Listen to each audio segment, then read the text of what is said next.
Tous les matins, on se divertit, on s'informe, on profite du réveil Happiness. Merci d'être avec nous. Et puis aussi, on découvre ce qui se passe au plus près de chez vous, à 15h45. Vos rendez-vous dans l'Oise et à Amiens dans ces prochains jours. Ça se passe dans Quoi de neuf, l'agenda.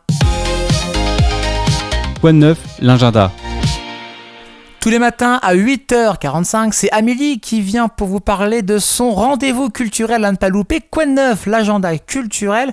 Et aujourd'hui, avec toi Amélie, on part à la découverte d'un lieu amiénois qui fera l'objet d'une conférence gratuite. De quel lieu s'agit-il ? Tu nous en parles ce matin. Bonjour Amélie. Bonjour à tous, j'espère que vous allez bien ce matin, que vous avez passé un agréable week-end. Les fans d'histoire vont adorer ma petite chronique de ce matin. Les archives se racontent l'histoire du conservatoire d'Amiens d'hier à aujourd'hui. C'est ce soir à 18h15, conférence gratuite dans la limite des places disponibles. Situé rue des Prés dans un bâtiment de style art déco, le conservatoire à rayonnement régional d'Amiens accueille plus de 1000 élèves par an en musique, théâtre et danse.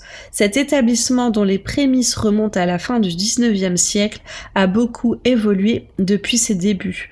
En 1881, l'Académie municipale de musique regroupe l'harmonie municipale et divers cours d'instruments à cordes dispensés par la ville. À cette époque, il n'y a pas réellement de lieu dédié à la musique et aux arts. Les cours sont dispersés aux quatre coins d'Amiens.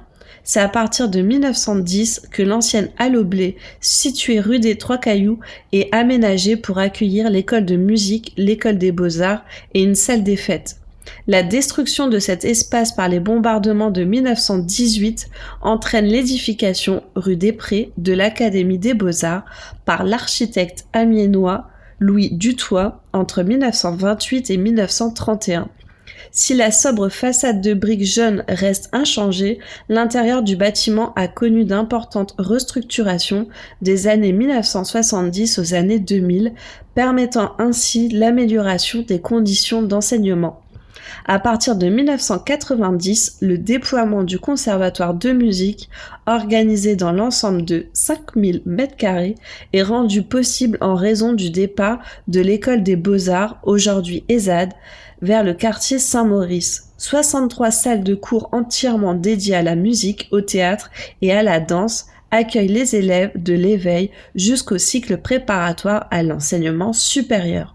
Si vous voulez encore plus sur l'histoire de ce bâtiment, il vous suffit de vous rendre ce soir au conservatoire d'Amiens. Je vous souhaite une agréable journée et à demain. À demain Amélie, merci beaucoup pour cette belle idée. Conférence à retrouver en podcast sur happinessradio.fr et vos plateformes de streaming. Et puis demain, allez, on parlera gastronomie dans l'agenda culturel. On a hâte d'en savoir plus. On a hâte aussi, c'est de retrouver Arnaud, bien sûr, qui sera là dans moins de 5 minutes. Allez, même 3 minutes. Allez, je suis comme ça, moi je raccourcis le temps.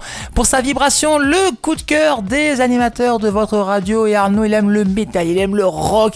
Et ce matin, encore un bon son rock qui va, mais alors vous réveillez comme il faut pour bien commencer cette semaine. De quel titre s'agit-il ? Réponse avec lui dans 3 minutes, juste après notre playlist Happiness qui reprend tout de suite.